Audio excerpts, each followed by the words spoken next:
This is Judaism Unbound, episode 125, Complementary Zions. Welcome back, everyone. I'm Dan Liebenson. And I'm Lex Rofberg. And as we continue this series looking at the present and future of the relationship of American Jews and Israel, our guest today, Zach Schaffer, is a member of the millennial generation who is working to craft new paradigms of Israel engagement in the Jewish community.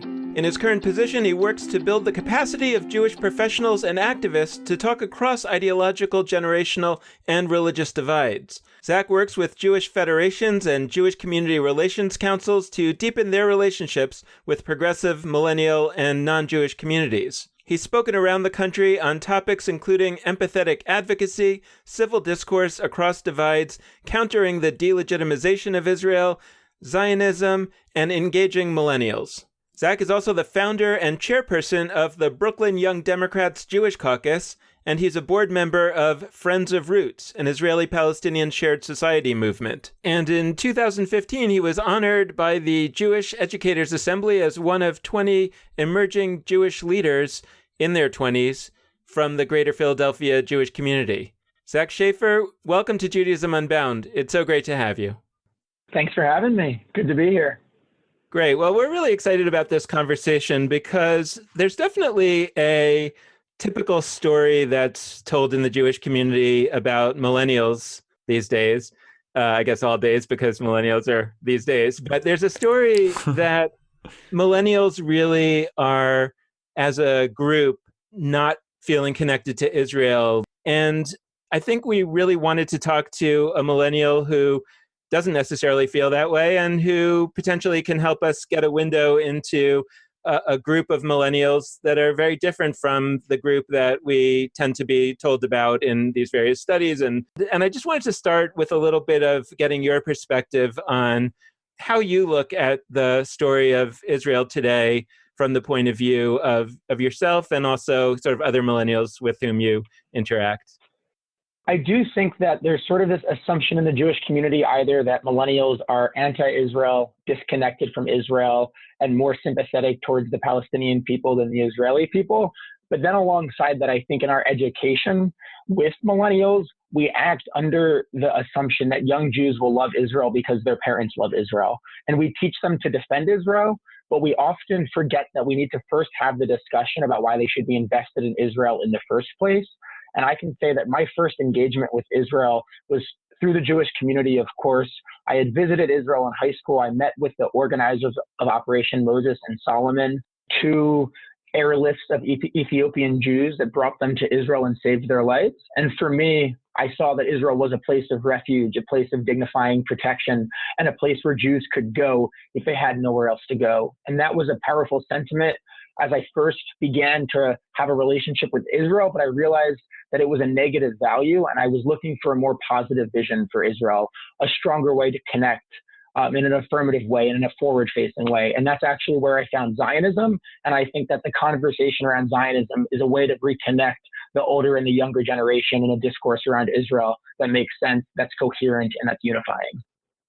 So to understand what you're saying here, in your view, it's not that millennials are necessarily anti-Israel or necessarily pro-Palestinian or sympathetic to the Palestinian cause instead of the Israeli cause. It's more an issue that their parents perhaps, or their grandparents for sure, imagine that Jews are born with a love of Israel, as perhaps they feel that they were. And that is not the case. And I'd love to understand a little bit more in terms of if you could explain kind of why is that not the case.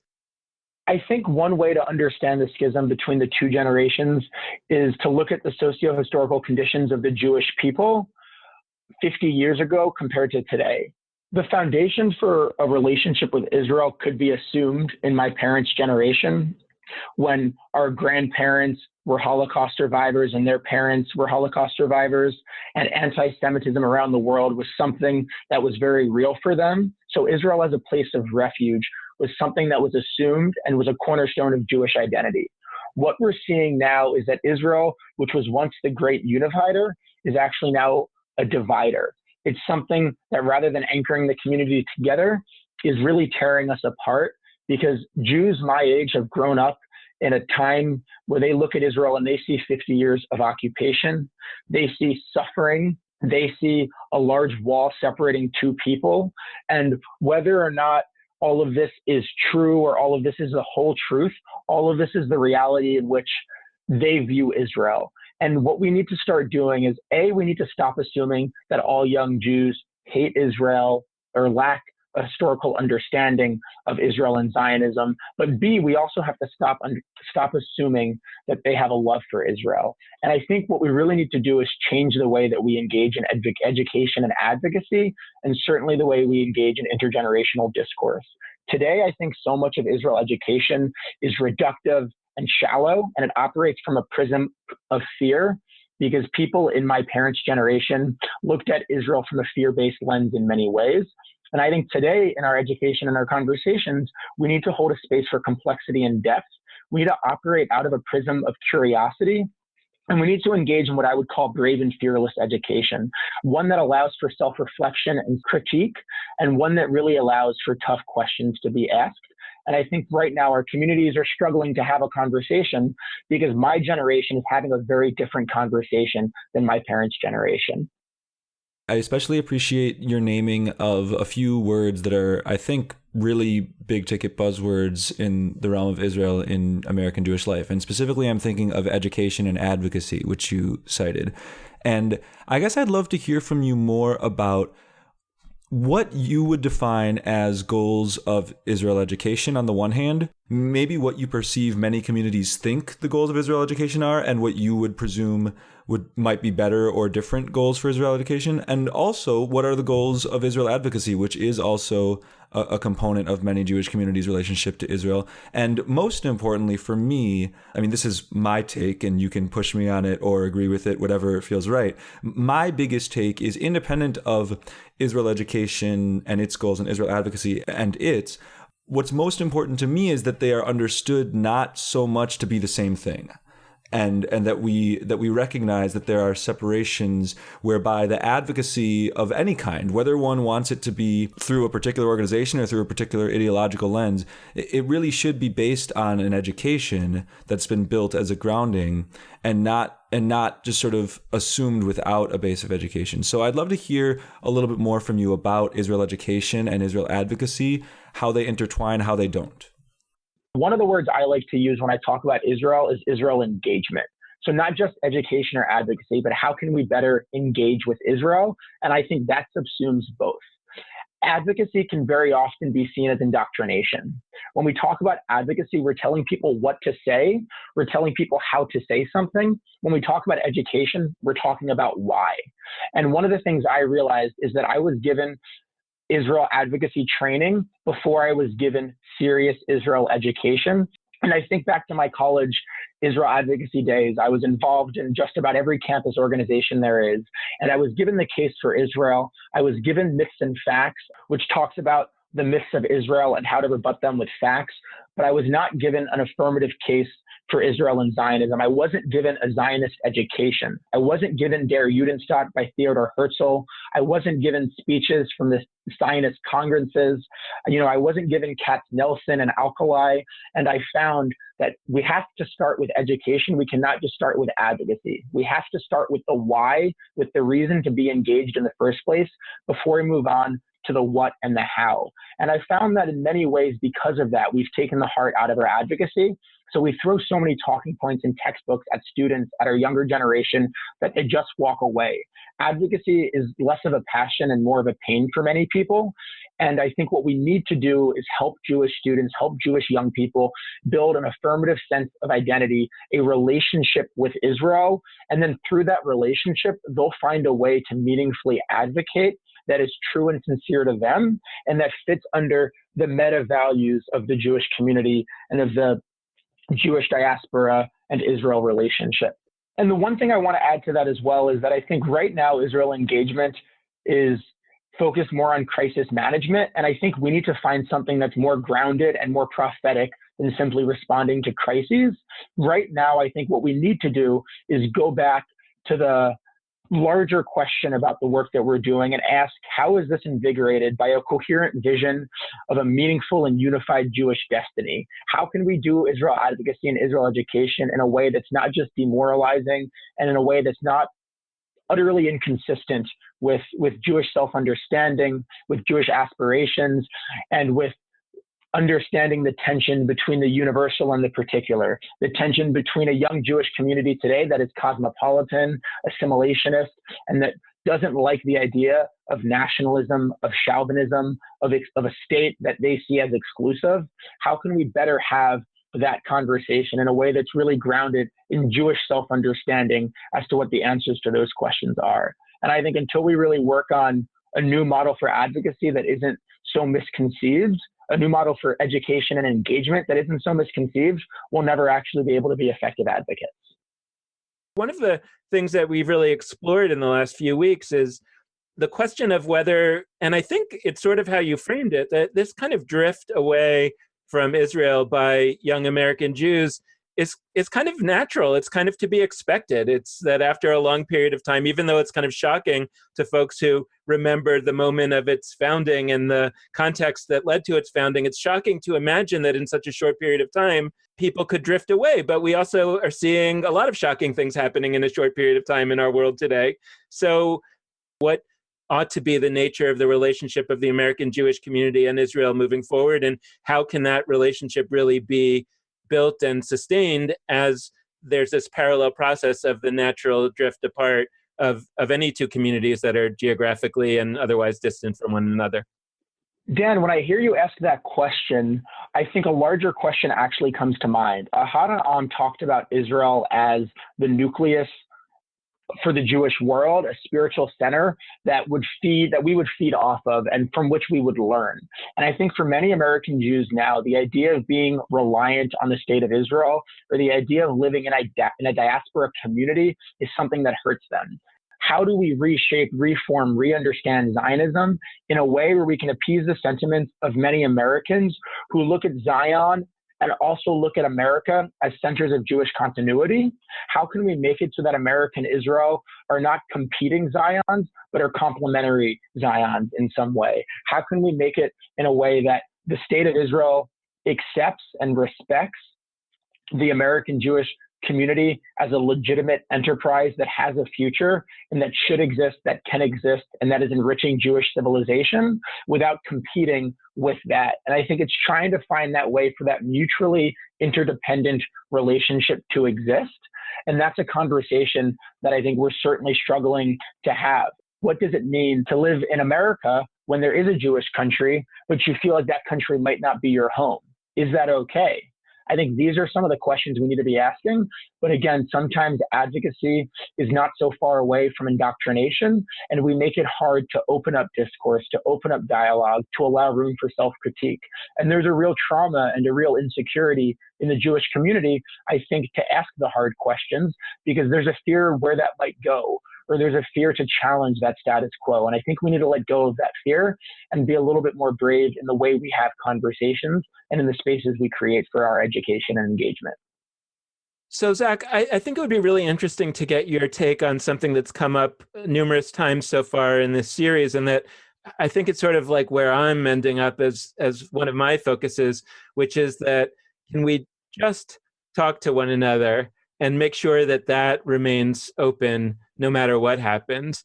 And I'm curious if you could speak a little bit to some of the red lines across which we cannot sort of spread our big tent, and that there are certain folks, and here I'm talking about Jews, there are certain Jews who have opinions that are not welcome in our community or in our conversation.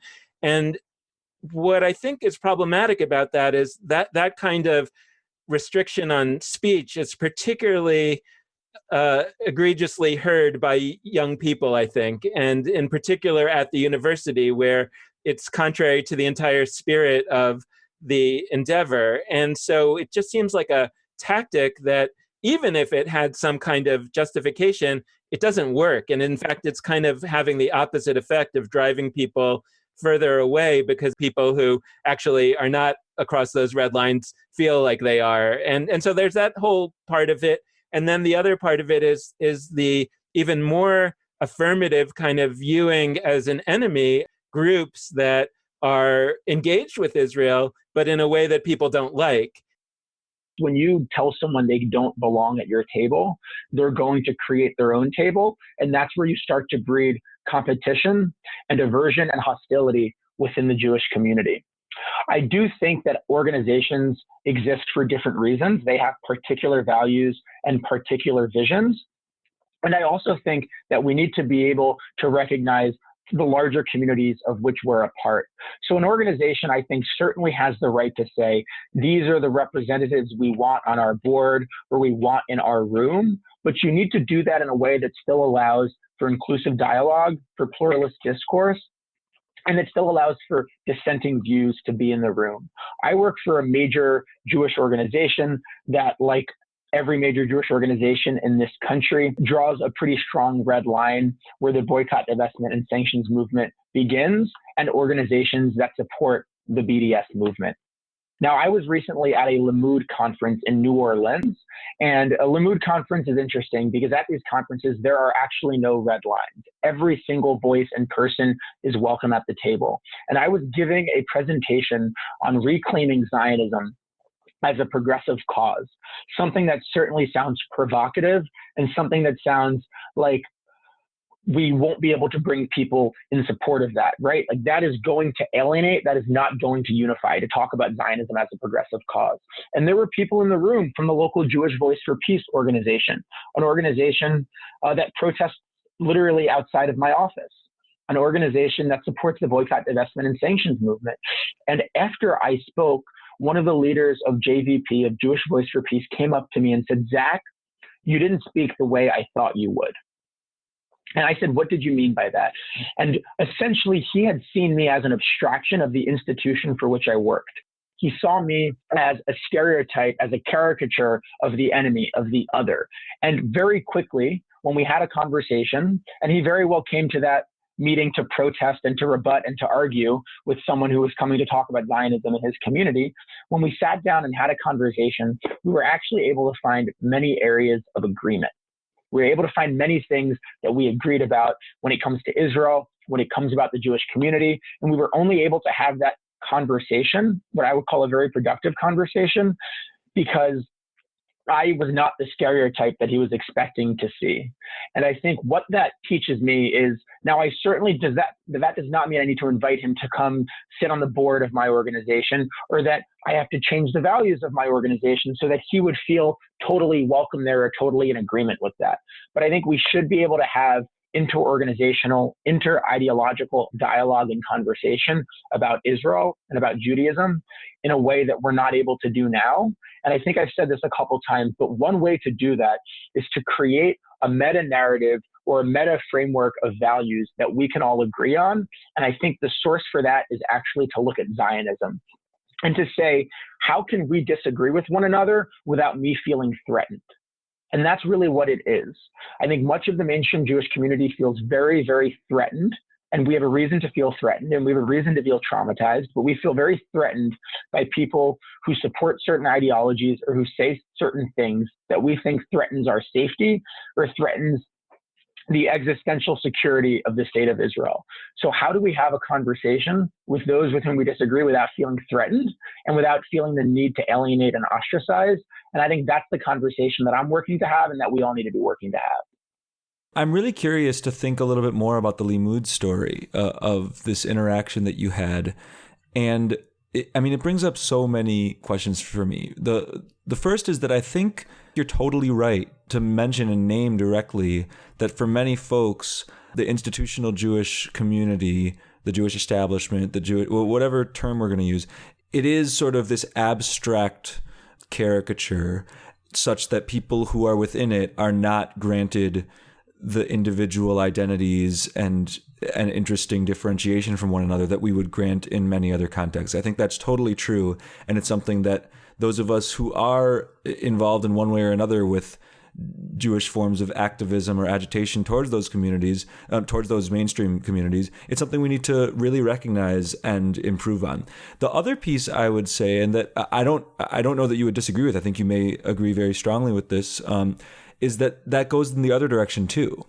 And there are often caricatures of what somebody in Jewish Voice for Peace is going to talk like, or how they're going to present themselves, or what they're going to assert in conversations, how they're going to be. And there's this caricature, I think, sometimes within more mainstream Jewish institutions of those who are more radical. And I guess I was curious to sort of mention that, but also back out and just say, what's the broader issue seems to be caricatures of the other in general, and the lack of the inability to bridge these vastly different frameworks. So I guess I just would love to hear from you along those lines. How can we create more contexts like this Limud conversation or others where the caricatures can dissolve a little bit? Because they do exist. We can't pretend they don't. And we need to do something to change what they are and how they manifest in people's minds. We jump into this vicious circle when we have conversation, and it starts by coming in, seeing someone with whom we disagree, and attacking them. So when I meet someone in Jewish Voice for Peace, let's say, my first instinct is to attack. And when I attack, what immediately happens is they get defensive. Or I'll talk about myself. When someone attacks me, I get defensive. And when I get defensive, I then become self-absorbed. Who are you to attack me, right? I retreat into my corner. I convince myself I'm right. And as I become self-absorbed, I become to self-victimize myself. I look at myself as a victim, and then I look at that person as an attacker. And I begin to dehumanize them as an attacker. And I look at them as someone who is bad, who is evil, who is seeking to harm me. And then from there, I begin to demonize them. And then once I demonize them and they lose that full sense of humanity, I go back to attacking them, and I respond and parry with an attack. So you can bring people together, and that's what then happens. What Resetting the Table does is bring in trained facilitators to prevent that from happening and to step into that vicious circle and help people to get out of it. I think another component is to work with people beforehand and help them so when they feel attacked, their instinct is not to get defensive. They feel a need to actually jump into that conversation and engage in it. So one of the things that I did in this conversation in Limud, when I was talking about Zionism, I talk about Zionism, the dream, and I talk about Zionism, the reality.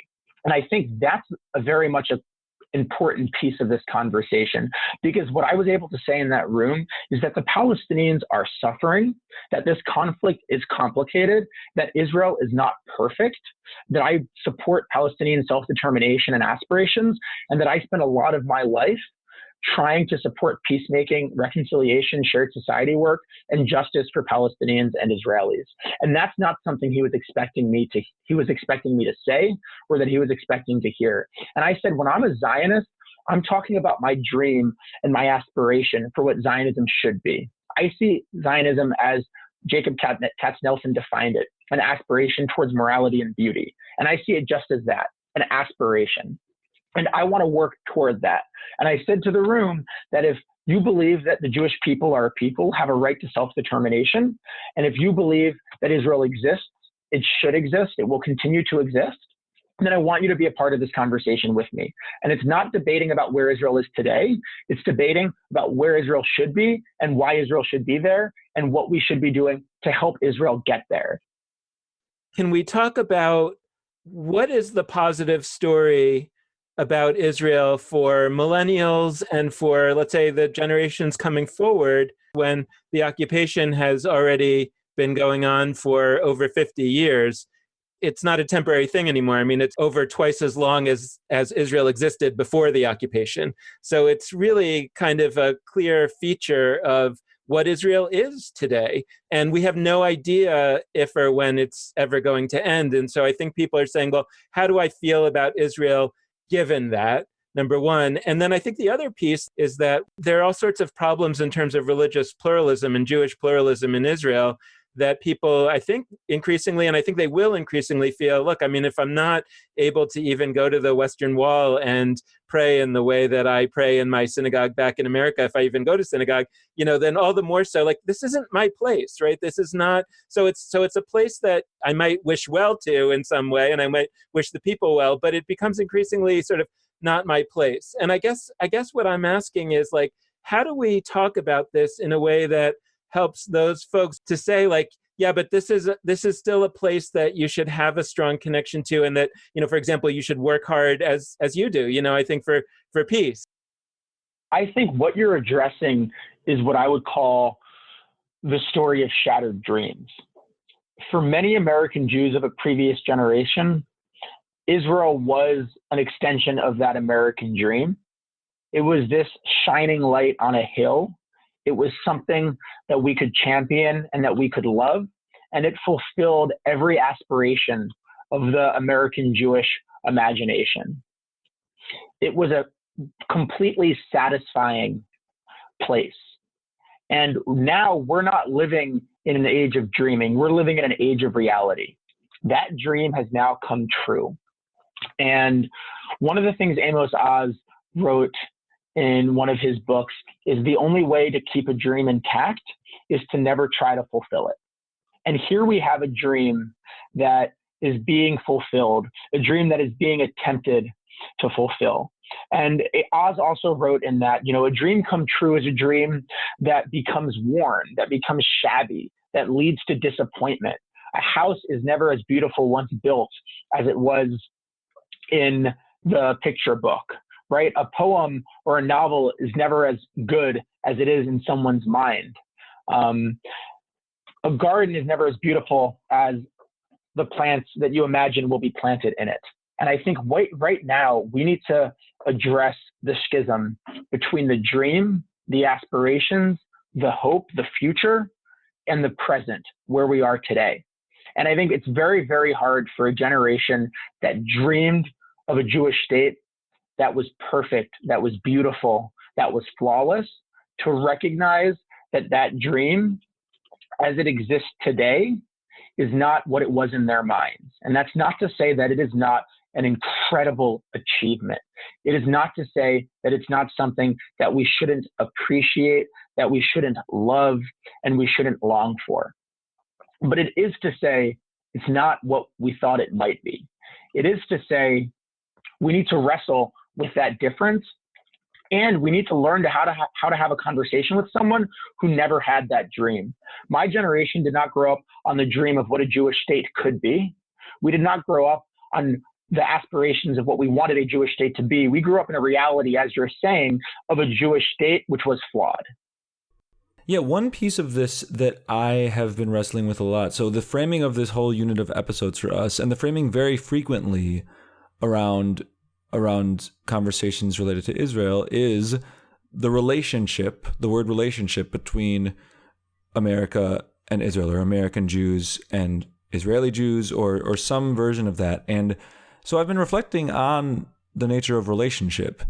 And what I've been noticing in these conversations and in many of the others is that when we talk about the relationship between America and Israel, as Americans, we talk, in my experience, much more about Israel than we do about ourselves.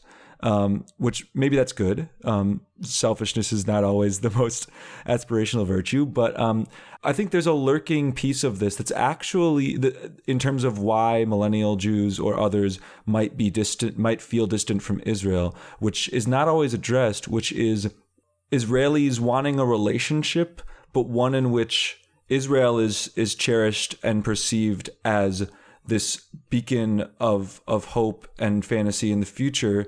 And the diaspora, and that's the word that's usually used, is presumed to be less than, and a place where those can look at Israel from a distance and see the joyous fantasy play out, but where they themselves are creating something that's less than. And I think that's part of what's at play for many millennial Jews that are really buckling down on the idea of diasporism and the idea that we're doing something special too. And so I guess what this gets me to is, like, the relationships I have in my life that I cherish are those that are multi-directional, where those that are a two-way street, where I share a deep element of myself with someone, they share a deep element of themselves with me, we exchange around it, we share interests. And so I feel sometimes that one of the biggest hurdles for us to overcome is this sense that Israel, or some groups of Israelis, aren't always as excited to really learn about American Judaism as American Jews have been taught to feel about Israeli Judaism.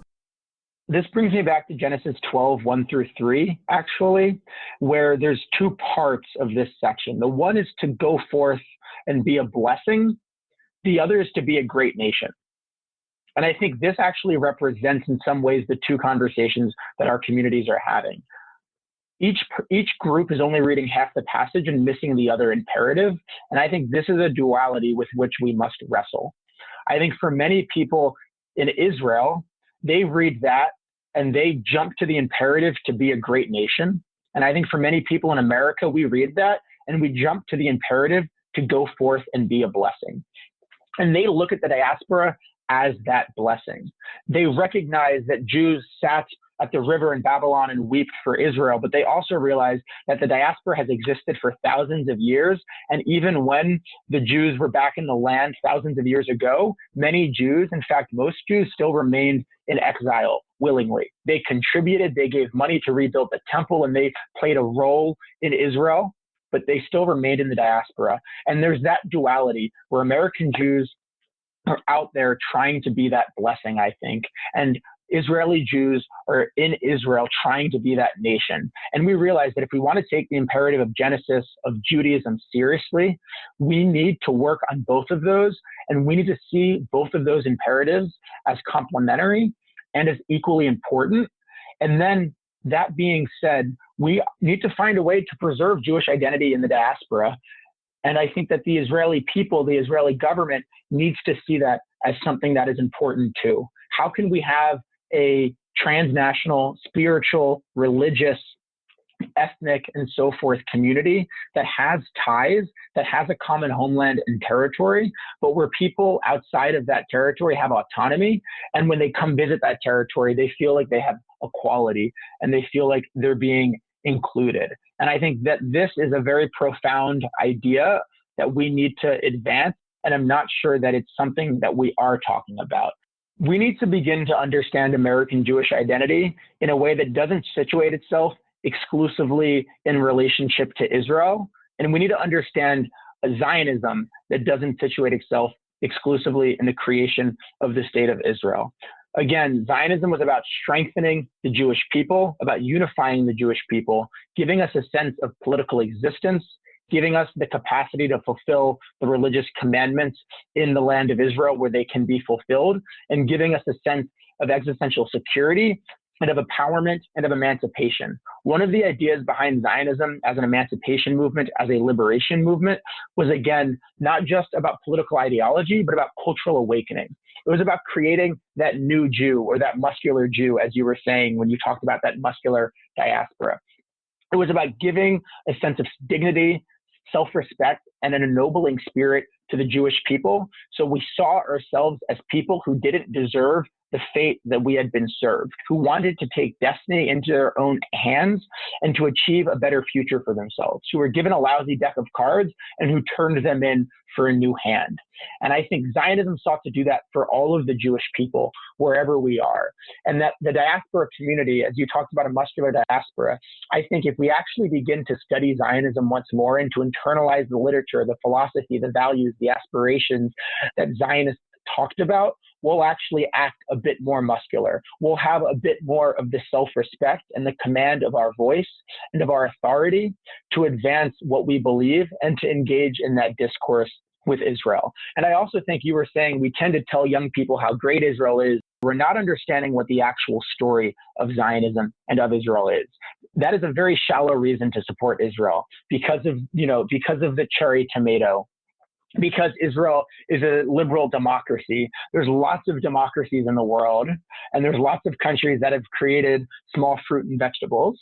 Technological innovation, security alliances with the United States and so forth aren't reasons to support Israel. The reason to support Israel is because it actually affirms my existence as a Jew, in my existence as an American Jew. And I think when we engage in that discourse around Zionism, we create a paradigm in which the diaspora does matter, in which we have a powerful voice, and in which the state of Israel, the government, and the people need to have a greater deal of respect for the role of the diaspora in this conversation as a complementary force and as a complementary mode of political existence for the Jewish people, and as a way, again, to be that light unto the nations. So I have a question. Maybe this gets us extra bird's eye view, but I'm going to do it anyway. Diaspora, the word. We've used it many, many times in this conversation. And it has clear utility in a conversation about Israel in that it refers to those Jews that are not in Israel or don't live in Israel. But I also want to question whether if we want to do all of the things that we all are agreeing we want to do in terms of building a strong diaspora Judaism, is the way to do it under the frame of the word diaspora, which I think implies a separateness from something as opposed to its own entity. Like whenever I refer to American Jews as part of a diaspora, it's defining them by their relationship to something external to where they live. And so I'm curious if we want to create this burgeoning Jewish future that you're describing as the Zionist dream. It's certainly a Zionist dream that I am more excited about than many I hear articulated otherwise. Is the frame of diaspora ultimately the way to do it, or do we need to really just start talking about building American Judaism, building French Judaism to choose the third biggest Jewish community in the world? Is it building Argentinian Judaism and creating a sense that all of those are dependent on one another, with also this unique situation in Israel that is defining as a Jewish state to inform and affect those other Judaisms, but sort of granting them each a form of identity that they might not have under the frame simply of diaspora, which groups them all into one box? That is a very good question. I don't think that American Jewish identity or diaspora Jewish identity should situate itself exclusively in relationship to Israel. And I don't think it is also contradictory to say that I'm okay with the term diaspora, because I do see the Jewish state in many ways as my home. I see it as the place where I came from personally through my descendants throughout history. And I see it as the nucleus of our civilization historically and in a contemporary sense way, in a secular way, and even in a religious way, of course. So I think that diaspora connotes a relationship to the land of Israel. It connotes that is a homeland for me, that is something that is important to me. And I don't want to diminish the prospects of having a Jewish state and of what that means. But I also think that there are, as you're saying, multifarious Jewish worlds, and that we can be in a diaspora, I think. We can exist in relationship to Israel without existing exclusively in relationship with Israel. I think, though, as you're saying, we need to be careful that when we use the term diaspora, it doesn't have a negative value. It's not derogatory. And it's actually part of the Jewish cause. Grace Paley, I think, once wrote of Jews that our role was to be a splinter in the toe of civilization and to aggravate the conscience of the world, of humanity. And I think one way to do that is to have a Jewish state, is to have a seat at the family of nations. And that's what Zionism sought to do. It sought to restructure power balances in a nationalist age where they said people have power, voice, and the security by having a nation. In a time of nation states, our nation needs a state. And it sought to give us that power to aggravate the conscience of the world and to have our own security and to give our voice a national stage. That being said, I think having a diaspora allows us to play that role in a more complex way in other nations, in other countries throughout the world. So I actually would say that the diaspora is a primary cultural feature of Jewish existence and of Zionism. And it's a word that we should actually work to rehabilitate and reclaim in some ways. So while we're on terms a little bit, I'd love to look at another one. I'd love to look at pro-Israel, which looms very large in this conversation. How How do you think about the term pro-Israel? Do you use it? Do you recommend for others to? Or might you say that there are some problems or issues with it that could cause us to reconsider how and when and if we use the term pro-Israel? The term pro-Israel is counterproductive, it's self-defeating, and it makes it harder to educate about Israel, to engage with Israel, and to advocate for Israel. What we need to do is change the discourse, create a new paradigm, and use terminology that allows us to better relate to Israel, understand Israel, talk about Israel, love Israel, wrestle with Israel, and even critique Israel that can be heard and that can bring us together rather than tear us apart. When I use the term pro-Israel in an advocacy context, it fails because people then assume A, I must be anti something else, and B, that if being pro-Israel is a political or ideological statement that I feel the need to make, there must also be a justification for being anti-Israel. So I think we can strike it off in terms of advocacy. Then in terms of education and engagement, the term pro-Israel ends up turning into a sort of litmus test to shut down other people or to ostracize other people. It becomes a sort of competition. Well, you're not really pro-Israel if this. We can use it to actually kick people out and exclude people. And I'm not sure what it even means. What does it mean to be pro-Israel? Does it mean you support the government, the people, the right to exist, the idea of it? Again, it's a totally confusing and in some ways meaningless word. And you would never put the word pro in front of any other country because it really wouldn't make much sense in any other context.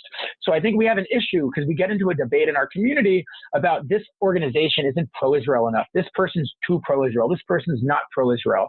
And I think that we use that as a term to signify something, but for everyone it signifies something else. So we're all talking about different things.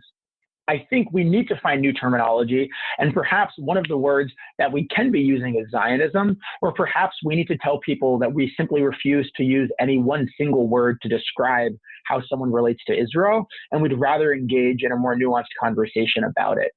So for example, when people tell me that my organization or this organization is not pro-Israel enough or is too pro-Israel, my immediate response is, what does that mean?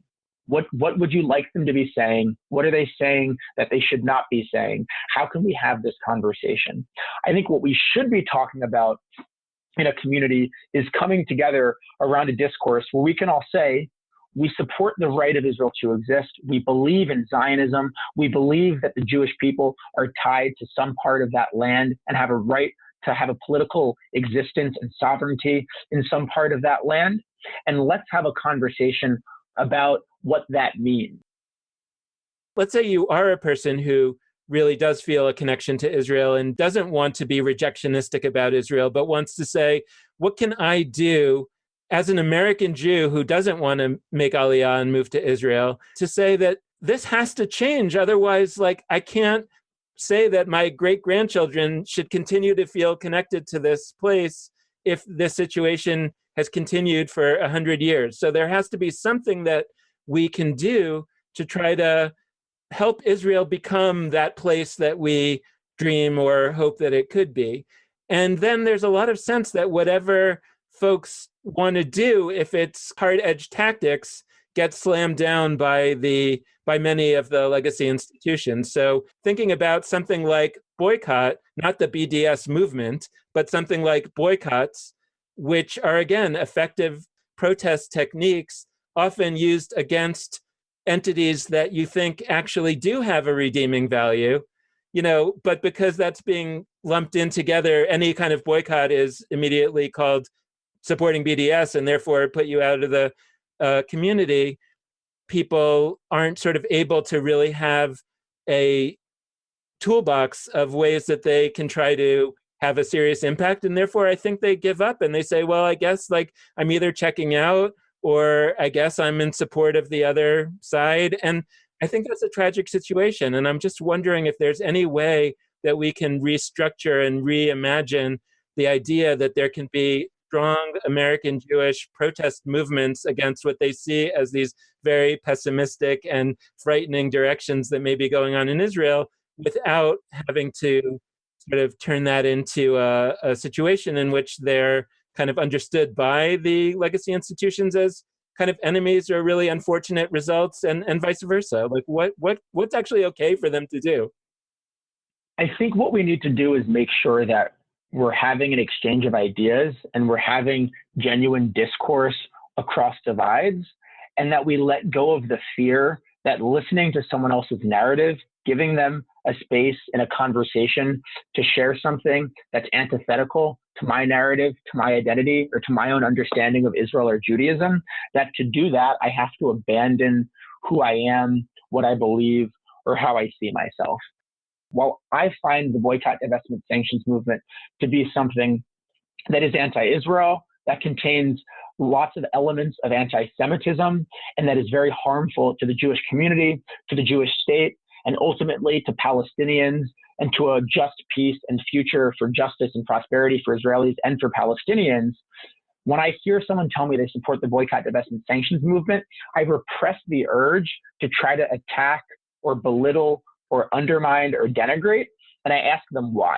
No one ever tells me that it's because they're anti-Semitic or it's because they hate Jews. Many times it's Jews who tell me that they actually do care about Israel. They want to make Israel a better place, and they're engaging in a boycott or in civil disobedience out of their love for Israel and their understanding of Jewish values. And I may disagree with the tactic.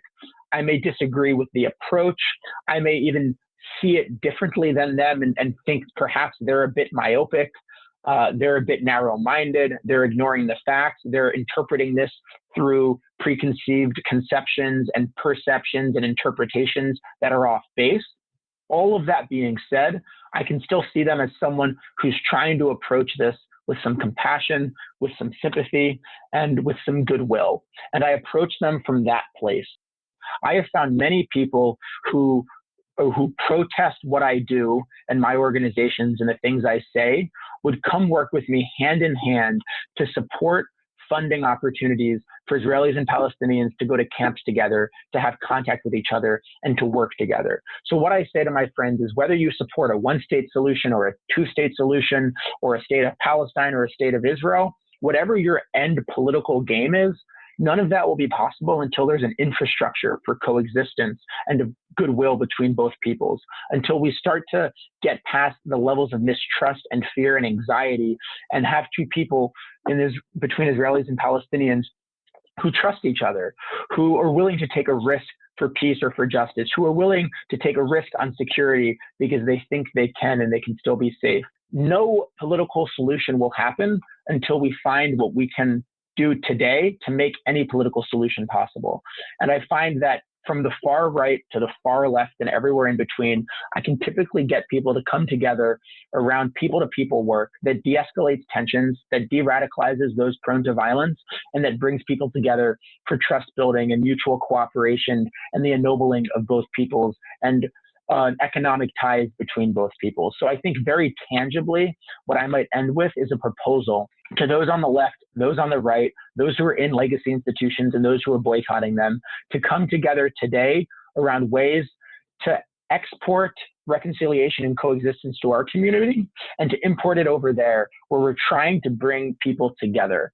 And as Rabbi Hanan Schlesinger, a friend of mine who works for Root Shorashim, an organization that brings religious Jewish settlers and Palestinian refugees together in the West Bank, he likes to say, don't worry, only the majority is against us. And I think that there may be a majority against us, but when we focus the conversation, we find that there really is a majority with us. Thank you so much, Zach, for joining us. This has been a great conversation. Thank you so much for having me. This was wonderful. And thanks so much to all of you out there for listening. We want to close out this episode in the same way that we always do, by encouraging you to be in touch with us. And there are a few ways for you to do that. First, you can head to our Facebook page, Judaism Unbound. Second, you can hit us up on Twitter at Judaism Unbound. Third, go to our website, judaismunbound.com. And last but not least, you can hit us up via email at dan@judaismunbound.com or lex@judaismunbound.com. The last plug we like to make is that you can always support us with a financial donation, either on a one-time basis or a monthly recurring basis. And you can do either of those at judaismunbound.com/donate. So thanks so much for listening. And with that, this has been Judaism Unbound.